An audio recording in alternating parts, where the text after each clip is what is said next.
Good afternoon. My name is Summer Portwood. It's my pleasure to welcome everyone to the 2025 Tri-County Electric Board meeting for September.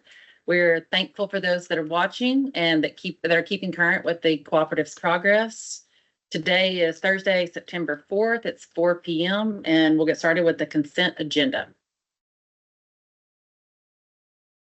Should you approve the consent agenda? We have a second. A second. Okay, all those in favor? Aye. Opposed? Okay, so motion passes 3-1. Thank you, Summer. So next topic is a discussion on equity, a path to progress. So for nearly 100 years, the British cycling team was known for one thing: losing. They were so bad, the top bicycle manufacturers wouldn't even sell to them because they didn't want to be associated with failure. All that changed in 2003 when they hired a new coach, Dave Brailsford. His philosophy was also simple: don't look for a gigantic, miraculous home run. Look for small incremental changes that you can control and do them on a consistent basis. Sounds familiar, right? He called this the aggregation of marginal gains. I call it the compounding effect of making many good decisions over time. Their team began making these small, modest changes, none of which would win a race in and of itself. They were small, like hiring a surgeon to show them how to wash their hands more effectively, or hiring someone to help them with their sleep, or painting the interior of their vans white so they would see dust on their bicycles. These were small, laughable changes, but when repeated over time, they produced results. The 2008 Olympics, they won 60% of the gold medals and multiple Tour de France titles after that. They had gone from a laughingstock to a world-renowned, accomplished team. Now, why do I share this with you today? Obviously, the similarities of what we're doing financially are very parallel. We're operating on many similar principles. We've talked about the hundreds of steps the cooperative's taken to improve our financial health. And today we're going to talk about a topic that involves all of them. But let's be candid about it. The financial hole we started in took 8 years to build. We're making progress, but it's going to take multiple years to get out of it. So what I want to lean into today is the disciplined steps being taken and the effect that they're having to improve and show progress. Just like that philosophy, we don't need home runs. We've already got points on the board. Every time we create savings, every time we don't lean on new debt, every time we create and make and implement a change that has an effect, these things are starting to compound. And it's just a year and a few months. They're already starting to compound, and we're excited about that. So as we do this, I want to keep in mind why we're doing it. As we look forward to 2039 and our centennial celebration, we've already started planning what do we need to do today to build a better future tomorrow, to make it so robust that we can't mess it up. And that's what we're excited about. And we'll talk about some of the specifics within this. Now, I know a discussion on equity sounds very technical. I get it, and there's certainly some technical aspects. This is really not a technical discussion. Equity is like a scorecard. It tells us about previous actions. It's not something we do or focus on. It's the result of many, many other actions. Just like an athlete doesn't sit there and say, I want the scoreboard to be more. They do some things, they practice, they play the game, and the scoreboard reflects those activities. I want us to keep that context in mind when we talk about equity. We're going to look at historic equity, current equity, and talk a little bit about future equity. But it's the result of all the other decisions, honoring a budget, asset sales, power supply, different suppliers for materials. It's the result of many other decisions. So when you think about equity, we're not going to get too complicated with it. What is it? I'm going to compare it to something like the net worth of an individual or a family. If you think about what they own, money, savings accounts, checking accounts, maybe they've made payments on their home or their vehicle for years. Think of the part that they own. Think of the part the lender owns. Take that ratio. That is equity. It separates the individual from the bank. The cooperative is the same thing. We have hundreds of different rows, but when you boil it all down to brass tacks, it's two things. What do the members own What do the lenders own? And what difference does it make? Equity is a good thing because it gives us margin or buffer when things happen. Obviously, life is uncertain. Things will happen to anybody, no matter how well we prepare. But the more equity we have, the better we can absorb and shield our members from the events of life that happen on a regular basis.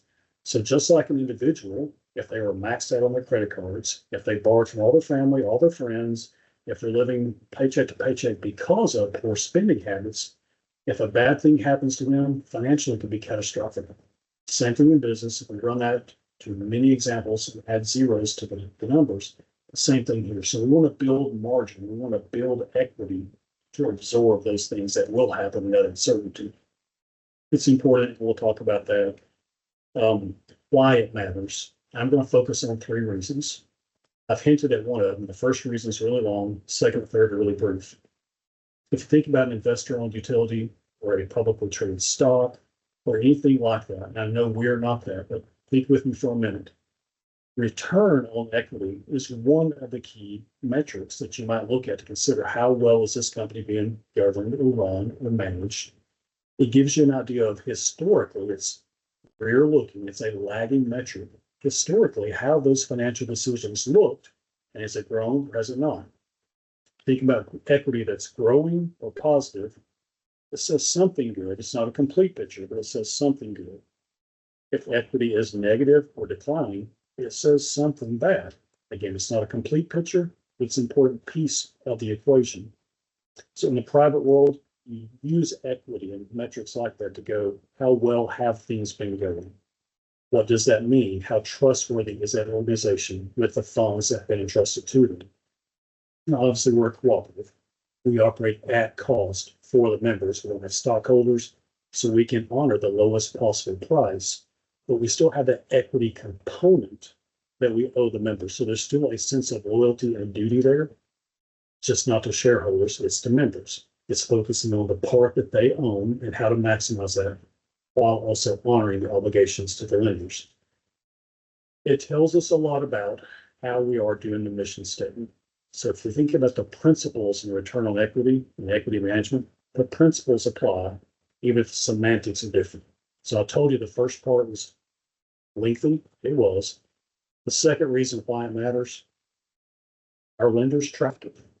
They require a 30% equity ratio as a minimum. A few years ago, they made an exception for Tri-County Electric. We've got it back over 30%. We're headed in a good direction, but it's important. Lenders are going to look at it. The less equity the organization has, the more risk it has. There's a sweet spot, there's a debatable spot of what's optimal equity. It's north of 30%. Third thing, lenders track it, and they don't wait till the end of the fiscal year for your audited financials. They track it on a quarterly basis. We have to report and sign off every 90 days what our equity is. Equity moves up and down on a regular basis in small amounts in any organization. What we want, what we're working to do is make sure it's going up generally, or when it gets to a healthy range, it oscillates in a healthy range. And we'll talk about what is that, and what's a healthy range, things like that in a few minutes. So it's important. It's a measure of effectiveness or good stewardship. Lenders require it, and they track it very closely. It affects loan terms, loan covenants, things of that nature. Everybody knows it, so I'm not going to belabor the point. I did want to put my thoughts on paper as well. We know equity is important, but again, it's a reflection of historic decisions. So we want to look at it, acknowledge it, and make sure it's going in a way that's consistent with everything else, paying down debt. The other parts of the strategy we've already talked about last September in current conversations, we outlined a half a dozen steps financially we would be taking. As long as steps like that are still going well, equity will show improvement, and you're going to see that it does. So I just want to move right along. And I'm going pretty fast, so feel free to jump in here if any comments or questions along the way. I do want to respect your time. So we look at this every month, and this, for members at home, is the balance sheet. This has the margins or members' equity portion on row 37 in this example, and everything else in row 53. If you divide the two, right now we get about a 31% ratio around numbers. And that's the same thing you do in your personal life. What do you own? What do the lenders own? What's that ratio? We track this every month. You see it every month for decades. This is called Form 7. Cooperatives have been filling these out for many, many years. Used for a lot of industry analysis and ratio comparisons. Something we look at every year when these updated industry ratios come out. How do we compare to them? What appears to be strong? Where are opportunities for growth, et cetera. But I do want to emphasize to the members, this is something we do look at every month. And they can also track this on our website as well. On Member Information Center, our audited financials for multiple years are out there. And you're welcome to look at these same types of numbers on a regular basis to anybody that's interested in it. So when we get into specifics, set the stage for what this has looked like over time, where we are today, and what we think is coming. So on this graph, if you look at the blue line for a second, on the left, on that vertical axis, you can see from 0 to 70%. The blue line and below it is the portion of the cooperative the members own. And you can see that tracking throughout time. So we'll spend a few minutes here and we'll kind of rehash some of where we are, how we got here, and where we're going, where we are today. This chart, when you were to zoom in on it, so we've had to zoom way out to get many years in it, but if you zoom in, you can see some really close parallels. We showed the picture of Debt Mountain last fall, and as you see the debt begin to decline in the mid-20 teens, equity plunges in the background. You see at the peak, it was in the upper 60s.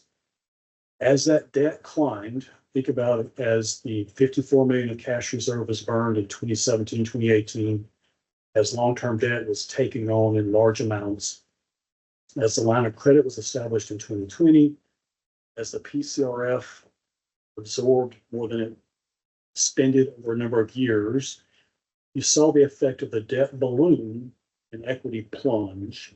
And that's what you see here around the 2019 era. That spending caught up to it, and equity went from the upper 60s to the upper 40s. And so in that first bracket there, we've highlighted a handful of things that we've already talked about, but I'll recap them at a high, quick speed. When you think about things that were important, but they weren't critical, I think of the Weatherford property, the fiber ring, 2 substations, the Keller property, the Alito headquarters. You get the example of things that, any one of which might be a worthy topic, but when you add them all together at the same time, it put a tremendous burden on the balance sheet and it broke. As that equity plunged, the pie wasn't growing as fast as the lender's portion, so the lender's portion gobbled up the member's portion. That's like the example we talked about in our personal life. If I've used up all my credit cards, if I've borrowed from family and friends, and another bad thing happens, well, you kind of see that here with Winter Storm Uri. It's a terrible, unfortunate thing, but it happened. It affected everybody in Texas. That happening and adding another 485 is that sudden plunge in the 2010-2 range there, going from the upper 40s down to 30 or solid below. It happened. It's here. We're dealing with it. So that's kind of how we got to this point. And in a minute, we'll zoom in on from there and beyond to go, well, what are we doing about it now? And that's where this team comes in and says, okay, all the things we talked about last October, what effect are they having? Is that really working? And we'll show you, yes, it is.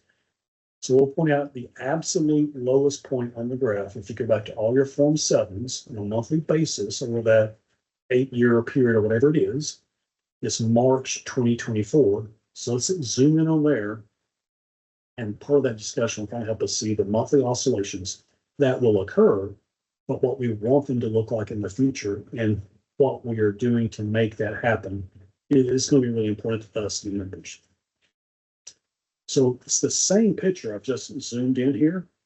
And you're going to see some ups and downs, but if we start the big picture and then get closer to it, in the last year and a few months, it's a 2.6% increase in member equity. That is not sustainable on a regular basis. If somebody could do that on a regular basis, they would not be working for a utility. It's a great amount of progress in a short period of time. We believe we will continue making progress, and I'm going to show you how we're going to do it. But that's a lot in a short period of time. But even so, you see it oscillating. So let's kind of talk about what's going on. Why is that? How is that going to happen? And if things are going better, why will that continue to happen? It's a very seasonal business.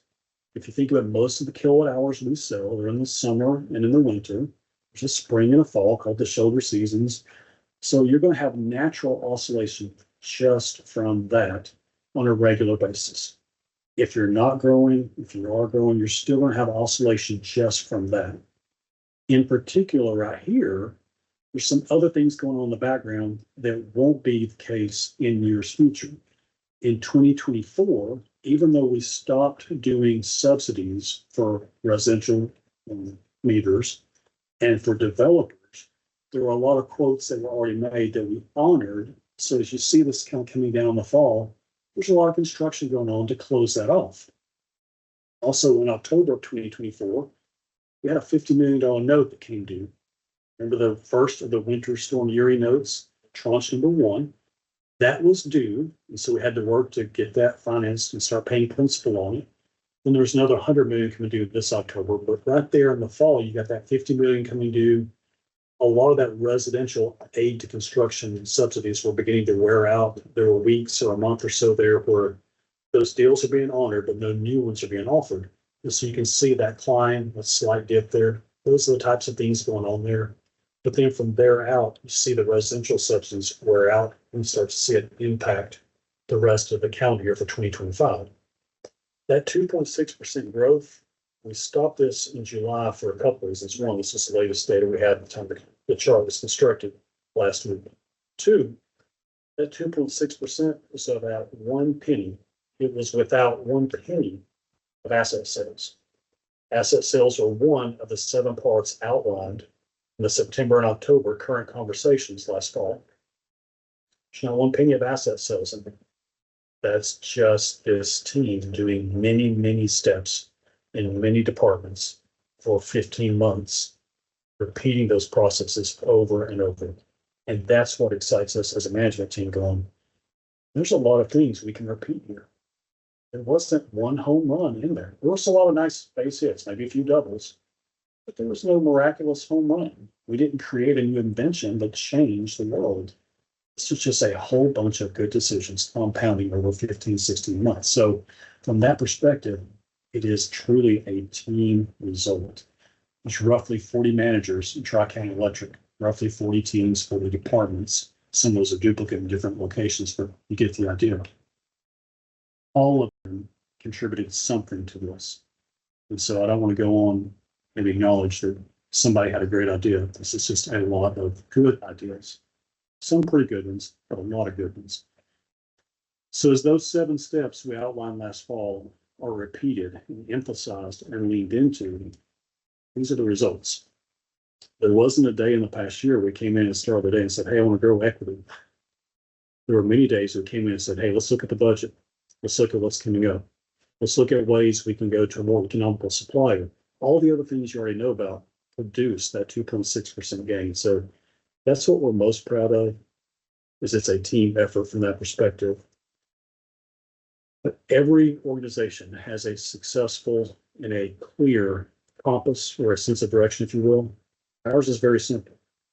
We have said this mission statement, we have wrote it, we have talked about it to the point where I know you're tired of hearing about it. And that probably means we're not saying it enough. Safe and reliable at the lowest possible cost. If that's the target, and we measure our daily, weekly operational decisions based on that, it helps us make sure for every dollar that the members entrusted to us, is this really the highest and best use? And obviously, it's created a tension that we'll talk about in just a moment. But that goal, that mission statement, it's more than a mission statement. It's more than a goal. It's a promise we have made to the members. We will focus, we will fixate, we will be excessively focused on that journey. And so how do we make sure we're doing it? Because we're not perfect. Nobody here is perfect, and I am certainly not perfect. But we have these 2 huge guardrails: improving the financial health of the cooperative and enhancing member service. And I emphasize the "and" in capital letters because I can tell you just from practical advice as a parent, how many times I've had a sucker's choice pitched to me with, do you want this or that? I'm like, yes, I want both, right? I'm sure you've been in a similar situation. Well, here's a situation where we want 2 things. And there are times when it may feel like those may collide, and that's a good thing. we've actually embraced and encouraged what I call a tension. It's a tension to manage. And it needs to be a tension rather than a problem because you solve a problem, get resolution to a problem, right? This tension says it's an ongoing thing. Today, this thing might be a little bit more important than that thing. They're both important. It's not a one and done. Within our cooperative, we have roughly 40 teams, 40 departments that are focused on both of these, but some of them, most of their job is fixated on one or the other, and that's okay. We have some that specialize in this goal for the most part, and some that specialize in this goal for the most part, and it needs to be that way. That's their skills, strengths, that's their department mission, their procedures, if you will. Everybody does a little bit of both, but there's a lot of specialization that produces healthy conflict, and we need that. We need that as a cooperative.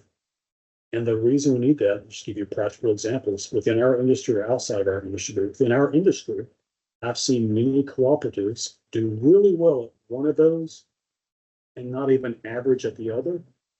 And it always goes askew within 2 to 5 years. I haven't seen one get to 6 yet.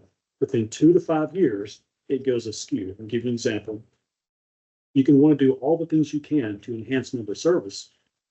You could make an underground system gold plated. You hardly ever have outages, right?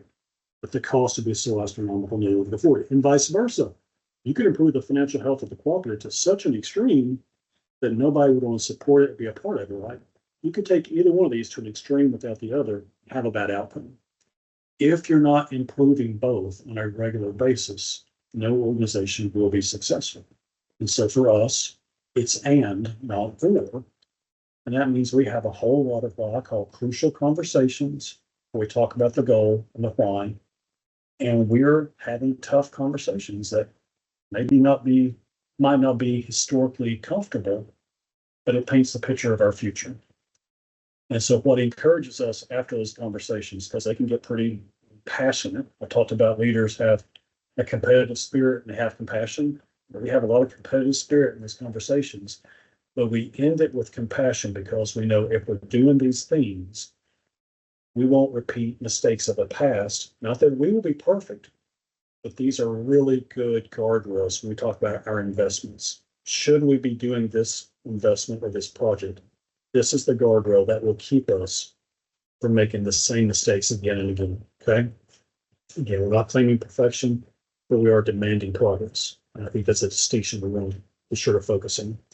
One of my favorite authors, James Clear, says it like this: you don't rise to the level of your goals. We have 2 goals here, but you fall to the level of your systems. These are our systems.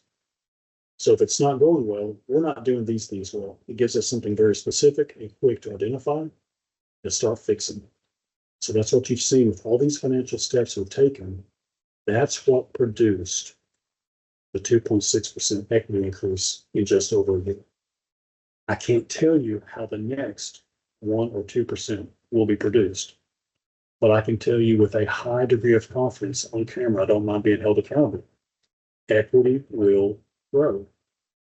There are many CEOs that know which levers to pull, and you can do some short-term things. We've talked about people that can buy homes and put new paint on it and flip it. That's not what's going on here. These are long-term solutions, long-term strategies. Some of the things I've talked about in the last couple of months are multiple-year projects. Brad's System Operations Coordination Project is a multiple-year project to improve safety, and Katie, reliability for the members. Other things we talk about are multi-year efforts. You don't make those efforts if you don't believe in the long-term game. So we're putting the money where the mouth is, so to speak, because we know it works. So if I can't tell you precisely all the steps required for 1 more percentage of equity, if I were in your shoes, I would wonder how I can tell you that with confidence. And so let's talk about it candidly, okay? I want to use sports because I like sports and it's easy for me to relate to, so please bear with me. You think about baseball. A good baseball player might hit a batting average of, say, 250, 250. Maybe an all-star might hit 300 for a period of time. That means they're failing 75, 70% of the time. They're walking back to the dugout and trying again next time. There's no shame in that if they do it the right way. Let's go basketball for a minute. Well, the all-time leading scorers on the Mount Rushmore of the greatest players ever, leads the NBA history in all-time missed shots. But he did it in such a way to be considered one of the best players ever. What does that have to do with us? Let me just make it really practical. I've mentioned we've got 40 managers, roughly 40 managers, roughly 40 teams or 40 departments. It's 30 separate departments because some of them are duplicate by location, but roughly 40 teams. What if each one of those teams, once a month, among that team, with two or more individuals, comes up with one idea of how to either improve member service or improve the financial health of the corporate? One idea. Doesn't have to be a home run, doesn't have to be a double or a triple, it's one plausible idea. It's 40 ideas a month. That's almost 500 ideas per year. If they have an average batting average of 250, there's 125 ideas a year. Now, of those, some may be home runs, probably not many, a few doubles, a couple of triples. I bet there's a whole lot of base hits in there. I bet some of those ideas have a shelf life of 1 to some number of years. In year 2, they're compounding. Year 3, they're compounding on compounding. You get the idea. If they never had any other ideas past the first year, so be it. But if we do this each and every month going forward, the next 14 years, 500 ideas a year. I don't know how many of them will work. I don't know how many of them will work right then. Some of them are probably going to go straight to a parking lot and we're going to look at it and go, that's interesting. What would it take for that to really be functional? I get it. And some of them could be combined into one good idea. Some of them could be a good idea later when X, Y, or Z happen. Some of them are good ideas right now until A, B, and C happen. That's okay. We've already done a lot of good steps and outlined that to the members. We're going to keep doing most of those steps because their shelf life is still applicable. But we know we're going to have to do a lot more steps if we ever want to see equity back where it could be of 40% or something in that ballpark in the future. That'd be a good, healthy range. That'd be a nice number because an equity in that ballpark gives you as a board more options to have really good strategic discussions and healthy debates and healthy tensions about the next steps. Right now, we're kind of like that sign at the amusement park that says you must be this tall to ride the ride. It's the lenders making the call of 30%. So we're so close to the 30% right now, we're just going to keep chopping there. It is what it is. But as we keep making these incremental gains, and as they start compounding, at some point in the next 14 years, as we approach our centennial celebration, this board is going to have to make some good, hard decisions about when to pick some things up again, when to put some things down, in what combination, what order. And I look forward to those good, healthy board tensions you all will have to resolve in your governance rules. So I'm excited about that. But the bottom line is this equity gain wasn't an accident. It's not a one-hit wonder. It's going to continue. And there is no magic formula. And we don't need a miraculous formula. It is within our reach to continue doing the types of things we already know works. We're excited about the progress. We realize we have a long way to go. So we'll talk about equity on a regular basis, but we're not going to fixate on it. It's the byproduct of all the other things we're doing. So these 10, 15-page presence reports are many, many small steps that lead to that topic. So I talked for a lot there about equity. I apologize for that. I do get excited about the steps we're taking, the progress we're making. Not where we are yet, but we're better than where we were, and we want to be better tomorrow. So any questions on equity or this topic that you'd like to talk about now? So the numbers you gave, our assets 70% are used for collateral with the debt. Is that, So the or lenders is it have, 100% as so let's you go back to the indicated? balance sheet. Let's go back to the balance sheet, just pull it right off there. Right now, your total assets are about 1.5 billion. The equity is about 495 million of that, so it's roughly a third, 30%, okay? Lenders obviously have title on all the assets. The assets have a book value of roughly 1.5 billion, okay? So just like your personal life, you may owe X dollars on your home, its street value is some other number, same thing's going on with there. That makes sense? Yeah, I guess.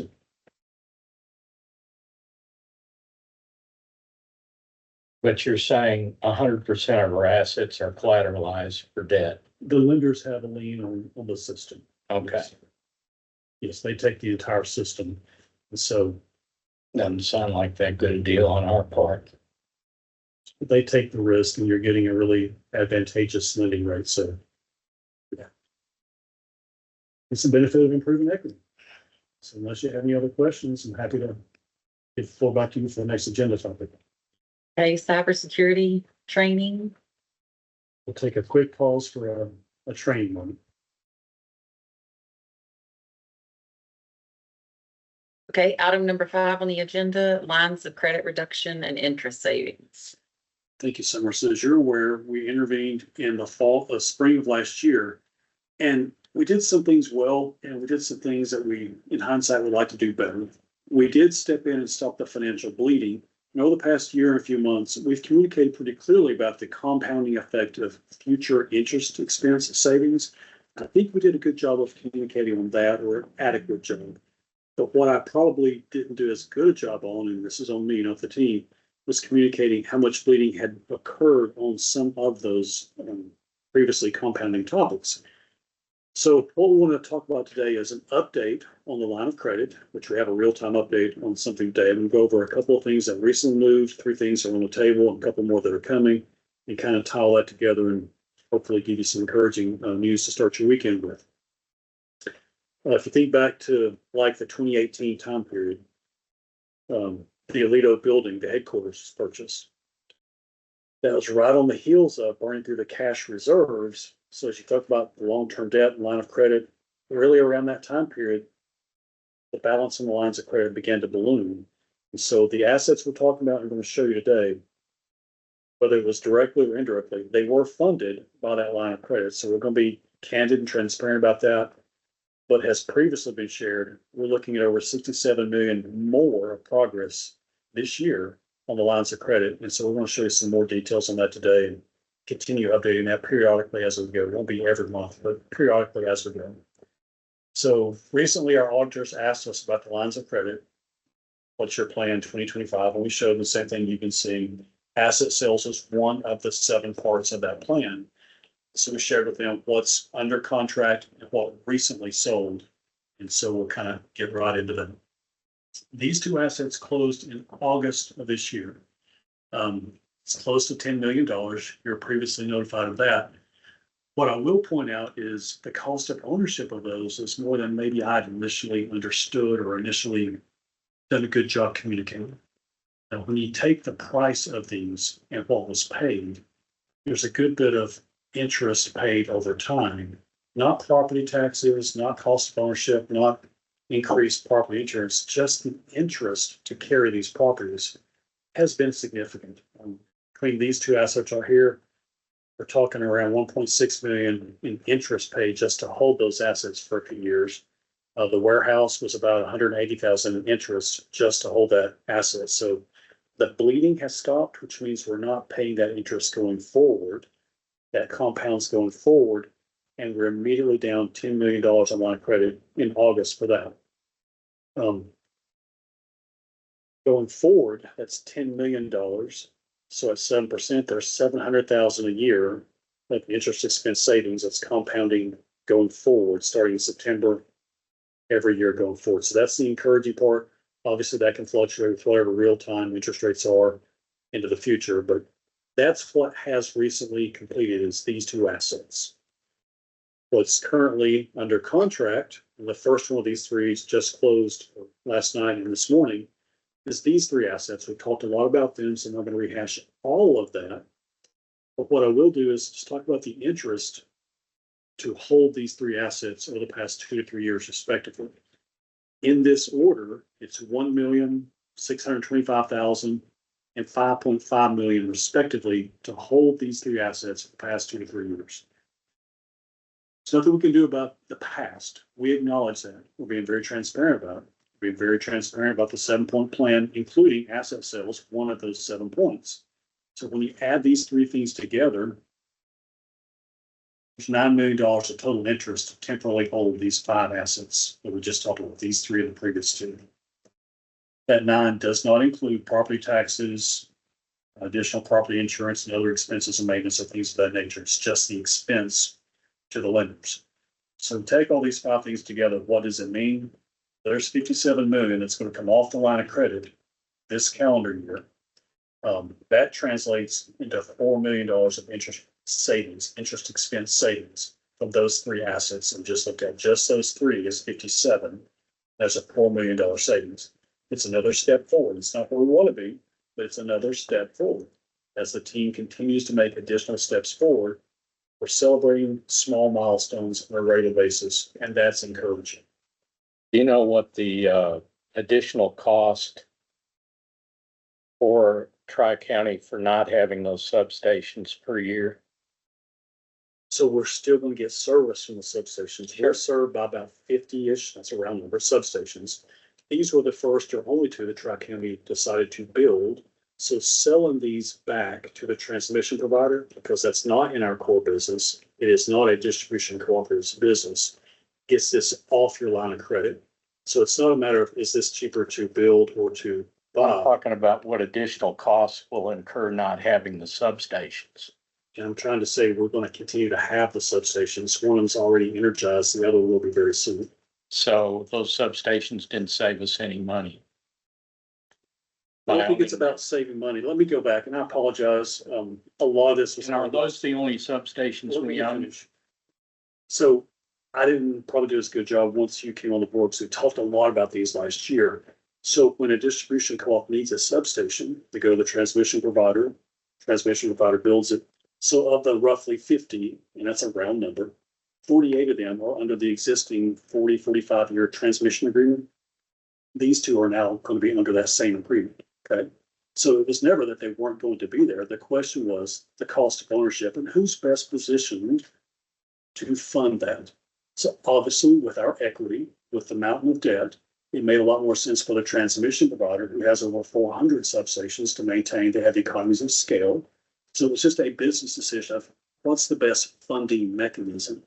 Getting into a new business you've never been in before, or letting somebody who's done over 400 of them continue to own and maintain it. That's really what that was about. But that didn't answer my question. So My question being, how much more expense are we gonna have not owning the substations? Maybe it was a good idea to sell them, but I wanna know what the impact is annually to our budget not owning that. Could you give me those numbers? we will give you the transmission bill by substation in the next one. And those are the only substations we own? We don't own this one anymore, but Okay. Tri-County had the idea to build them and they would have been owned, but now they're not going to be owned. So now they're going to be included in your transmission expense. That goes in TCOS. So that we don't own any other substations? Correct. Okay. So this will produce obviously the $4 million of interest expense savings. It's another step forward. So we've talked about what's already closed, what's under contract, and one of those three closed yesterday and today. The next things coming down the pipe, if you will, we've got two things. We've got some Cruces land, which is that second substation. It's city of Granbury land, where originally about 60 acres were purchased. About 10 of it was needed for the substation. So this is the process of selling the excess as would have been planned there. And the other one is the Alito Bailey Ranch Road building. What we're looking at here, the Granbury land, our understanding is that's somewhere in the $2 million ballpark. We're being told numbers near $20 million, possibly for the Alito building. We'll see what the market bears. Obviously, both are in a competitive situation. Time will tell. But if you look at the interest rate savings from those two alone, there's 1 to 1.4 million just on the building each and every year going forward. If you look at the interest rate savings from land, there's hundreds of thousands of dollars each and every year going forward. So those are the next two that are coming. It could be this year, it could be next year. We are getting a significant amount of interest on the building that's already on the market. The Granbury land will be on the market very shortly, if it's not already as we speak. There's a few other small properties. While we're being diligent with all of them, these are the last of the big properties, if you will, the big assets that we've talked about. So just want to put a little bit of closure on that. Did I see a question? Yeah. In your slide, it says we had 50.5 acres, which was never needed. Have we determined why we purchased that additional 50? This the 60 was for sale. They wouldn't sell the, Okay, that's the way substations work. all right. I've seen hundreds of substations. It's always that you have to buy more, build on this, and it's a question of what you do with the extra. In this case, enough extra was bought that you could sell it. If it was just like 11 acres or something like that, you'd have useless residual and there'd be no value. So because there is a significant chunk, there's some residual value there. That's just the way substations work in the quality way. So when you add the assets that have already sold with the ones that are under contract, that's where we're coming up with this 2025 calendar year number. So actually, it's now 3 that have sold, not 2. 3 have sold, 2 are under contract, and those are anticipated to close this calendar year. So when you add it up, line of credit goes down by 67 million this calendar year. It's a significant amount of interest savings. To put that $5 million a year into perspective, between now and 2030, there's $25 million. Give this team $25 million to work with, we're going to do something really good. We're going to improve member service, we're going to improve the financial health of the cooperative, and both in a way that keeps producing that over and over. Brad's doing a project, a system coordination project, which is going to take several years to do because of the amount of money handed to them. If we could do that all in 1 year, we'd have immediate results and reliability as one of many examples. There's a lot of good things we could do between now and 2030 if we had $25 million. Between now and 2039, 14 years, our centennial celebration. That's $70 million. That's a lot of good things we could do. There's a lot of substations we could build and do some backfeeding, municipal-esque type of things we could do with that type of money. So just let that sink in. The things we're doing are making a huge impact. If this team had not asked to sell these assets, there's $70 million in the next 14 years members would have to fund. There is no other way around it. We pay it or we don't. So doing these things is important, and we understand why. It's not easy. Earlier, I talked about a tension to manage. A lot of these topics have involved tensions to manage. There's not all bad and all good in any one of these assets, but when you weigh the sum, there are more pros and cons to selling them than to retaining them. So we're keeping our eye on the ball there of what do we really want to do over the next 14 years? And to do that, what have we got to start doing now? And that's why we're doing this. It's not easy, it's not convenient, and it's been very uncomfortable. But it's what we need to do to earn the trust of members, to show them we are taking care of the money they've invested in the cooperative, put us in an even better position tomorrow than we're in today. Thrilled about the progress, thrilled about the incremental steps, thrilled about the ideas and the energy with which this team is attacking this. We acknowledge we have a long way to go, but we've outlined proof of performance and a clear path forward. So we're excited about the next 14 years. Not everything we're doing today is going to work tomorrow. A lot of it will. We're going to have other ideas put on the table in front of you in the coming years as well. So we're excited about that. I want to give you a quick update on the line of credit and the recurring interest rate savings. It kind of mirrors the other topic earlier of the path of progress and growing equity. These things really do, if you put them on a 2-layer graph, they really do kind of paint the same picture. So we have to get back with you next month on the transmission costs and kind of paint what that picture looks like. And maybe we can talk more about what transmission looks like and how that works. And so happy to dig into that. Are there any other questions on the line of credit update? With that, I'll turn it back to you. Hey, that concludes our open session portion of the September 2025 meeting. Thank you so much for joining us.